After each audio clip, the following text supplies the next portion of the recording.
So find that. We will move on to pranayama. So what is this prana?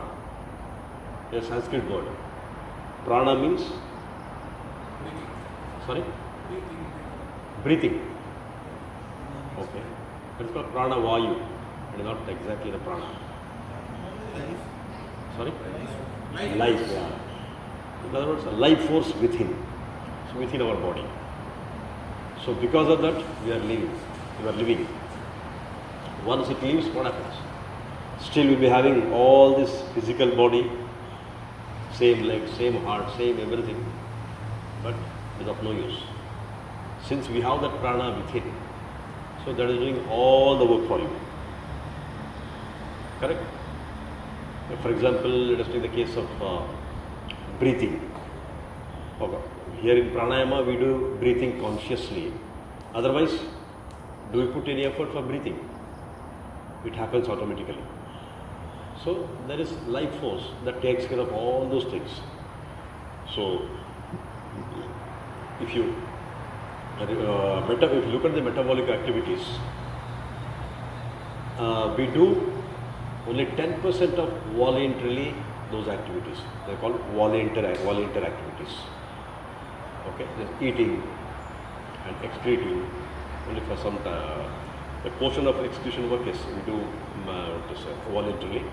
All other 90% of the activities are done are involuntary activities. Who does this? That life force within. For example, just we eat food and sleep. So there are so many activities takes place. So we don't have any effort, we don't put any effort for that, right? Automatically it happens. So that life force that takes care of these things. Blood circulation.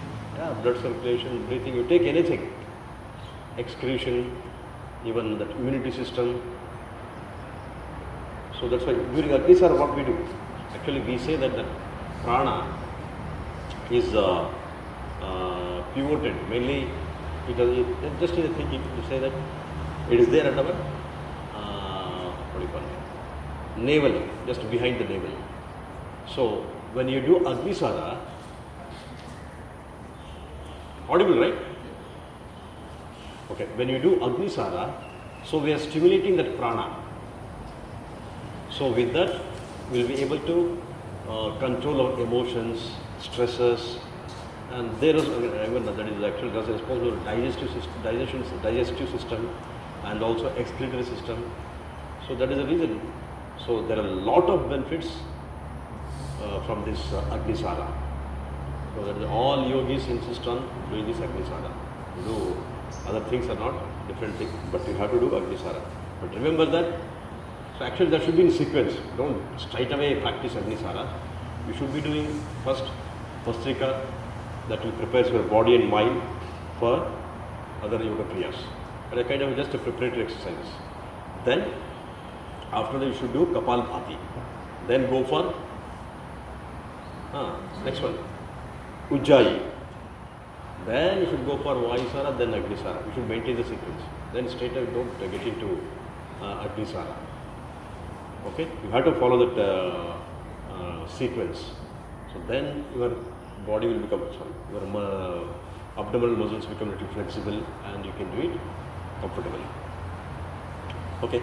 So then, that's what here prana means. We understood a little bit of prana. Correct? So all the activities, especially involuntary activities, is done by that. So we are living because it is not leaving us. Once it left, what happened? So now, pranayama is pranayama. What is ayama? Sorry? Exercise. Not exactly exercise. Energizing. Or some people call it as controlling or managing. Okay? So energizing is you are energizing that prana. So your prana will become more energetic. If your prana becomes more energetic, automatically become healthier, right? So that is the technique here. Pranayama. So through pranayama techniques, what we are doing, we are enhancing our prana. It is something like what happens. So there are some parts of the body, the prana doesn't flow there or goes there properly. So they don't get prana properly. So if they don't get prana properly, then again, slowly what will happen? That part will not be able to function properly. If any of the part doesn't work properly, then what happens? Slowly that will become getting defective. So we'll come up with many diseases. So, so what we are going to do, we are energizing prana through pranayama techniques. Okay. First we'll start with the simple pranayama. That is called Anuloma Viloma Pranayama. In English that is called as alternate nostril breathing. Very simple. But again, the name is like that, but it has a lot of effects. Actually, this Anuloma Viloma Pranayama is the proper name given by that ancient people. So, for again, just to understand it for the people who doesn't know Indian languages, then in English they call it alternative nostril breathing. Actually, physically, that's what we are doing while doing pranayama. Okay, so it has a lot of benefits. So first what we'll do, we practice that Anuloma Viloma Pranayama. Okay, again very simple. As usual, before doing yoga kriya, what we do, we sit straight. So first I will give you a demo, just show that, see that. You can sit in Vajrasana or Padmasana or in Sukhasana, whatever you want. Only the advantages with the Padmasana and Vajrasana is automatically you will sit erect. Your body and head, head, neck and back will be in straight line. So that is the advantage. Of course, and also that anus lock happens. Okay, so that will give few more advantages as far as health is concerned. So we never do that physically, right? So, but again, when you do in sitting Padmasana, that anus and Moola Bandha, what they call in Sanskrit. So that happens. That is very good for health. Okay, that is the reason all yogis, whenever they do pranayama or this yoga kriyas, they always try to sit in Padmasana. Okay, so in as I said, it is just alternating nostril breathing. What we do, just before doing, just be sit straight, then close your eyes, exhale completely. Then using your thumb, close right nostril and put with these two fingers, middle finger and this index finger at the what do you call intellect. This is called the intellect. That is the place in between eyebrows. Okay, just that in the sign there is Agnya Chakra. Just you are pressing that. Then using thumb, just close right nostril. Then you breathe in through left nostril.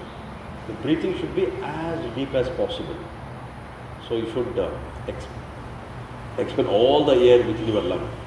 The lung should become empty. But again, don't stress too much. So just you should be doing it comfortably. If you feel still there, you have to put pressure, don't do it. So consciously don't put pressure. Okay? But slowly you will see that after a period of time, you will see that entire, you will be able to expel all the air that is there within your lung. So you should do it. So inhale as deep as possible, and after that close right left nostril using these two fingers. Just you have to close nostril. They use this finger or this finger, doesn't matter, and put these two fingers at your Agnya Chakra or intellect. Okay, just close this. Exhale completely. So then again, inhale through right nostril and exhale through left nostril. So this is one cycle. Very simple. And you have to do at least 8 to 10 to see a good effect. Okay. So then while doing this breathing, so your focus should be at your intellect. Don't let your mind go here and there. that will give a lot of benefits. That is the difference between yoga and exercise, right? That's what we understood. So this is a relaxing technique for both body and mind. Exercise only for body. Okay? So that is the reason you have to have both mind and body within your control, or you have to focus on both of them. Okay, just I will give you a demo. So sit straight, close, exhale completely, then close through with your thumb and put your both the fingers at your intellect. Inhale as deep as possible.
So I did 2 cycles.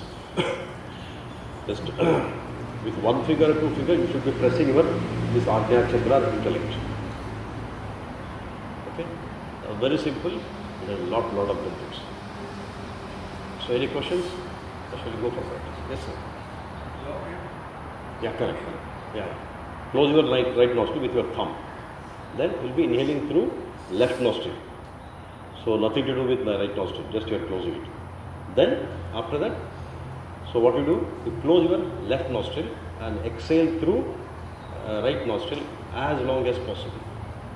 You have to do it slowly and rhythmically. Okay, and your focus should be at the intellect. Fine. So let us practice for 5 times. Okay. Okay, start. Sit straight, close your eyes and exhale completely. Then close your right nostril with your thumb. Inhale, put your index finger and middle finger at the intellect. Inhale through right nostril as deep as possible. Then close your left nostril and exhale through right nostril as long as possible. Let your focus be at your intellect, observe your breathing, then repeat the same thing with left nostril and right nostril, and do it for 5 times.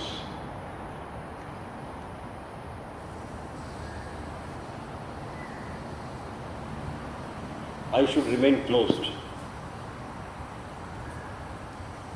Sit straight.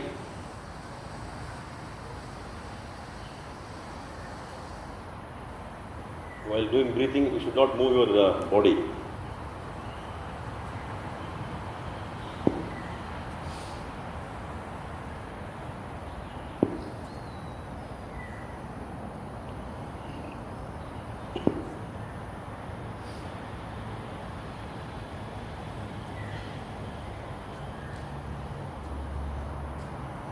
After 5 cycles, just slowly come out, rub your hands, put it on your eyes, and slowly open your eyes. 5 times. You're comfortable.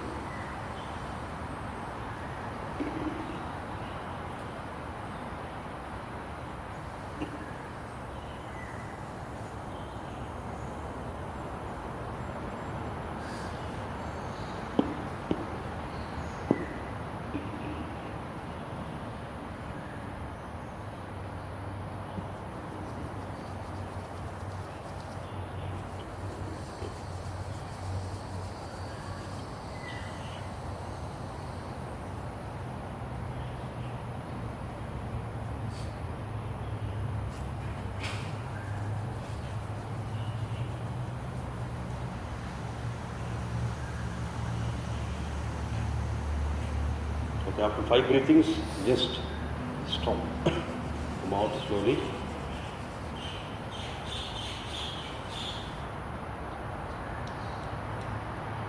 So, how do you feel? After doing for 5 cycles, how do you feel? Do you feel relaxed? And your mind calms down? Correct? Feel that? So why do you feel that? Just doing only breathing. But you feel very relaxed and energized. What is the reason? Focus. Sorry? Focus. Yeah, focus. Okay. Okay. That is one thing. Good. Ajna Chakra. Okay. Okay, let us try to understand what medical science say about this pranayama. What are their views? So, and also you see that while doing deep breathing, your heartbeat comes down, right? It comes down. So, do you have any idea a normal person's heart, how many times it beats in 1 minute? 72, correct.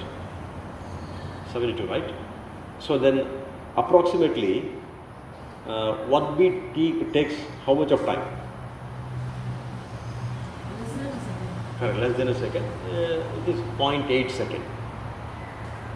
For 1 beating, it takes normally 0.8 second. Okay.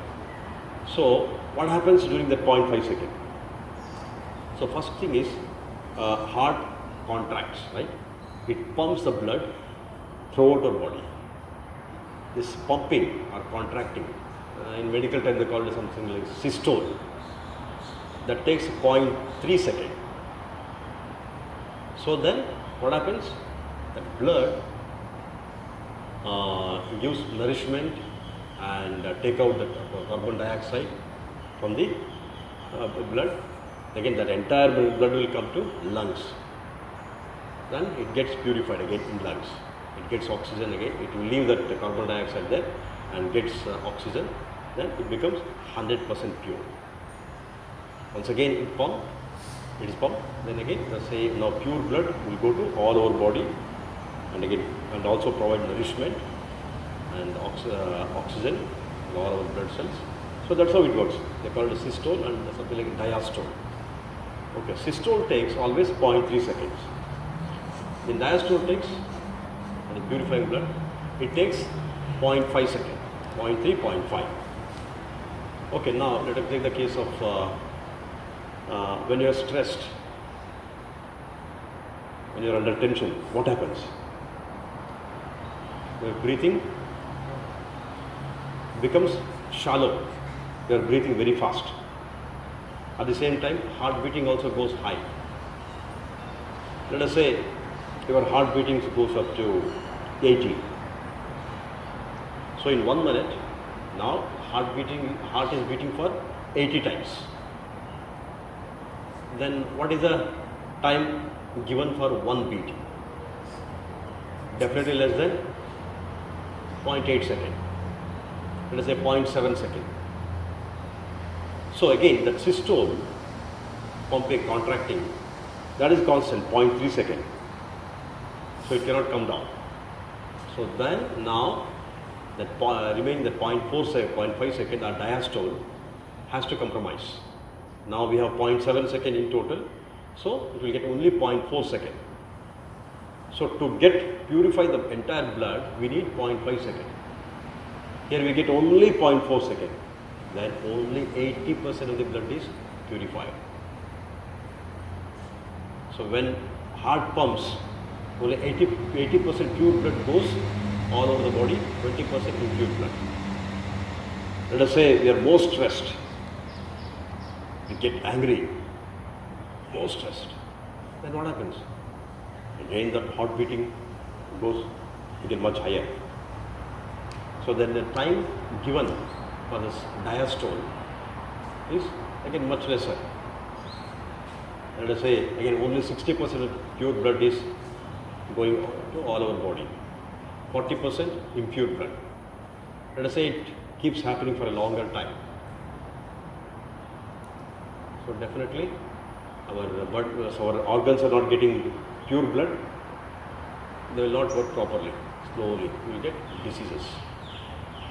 Correct? That is the reason always people say you should not get stressed, you should always be relaxed. Correct? That is the main reason. So here, what exactly we are doing?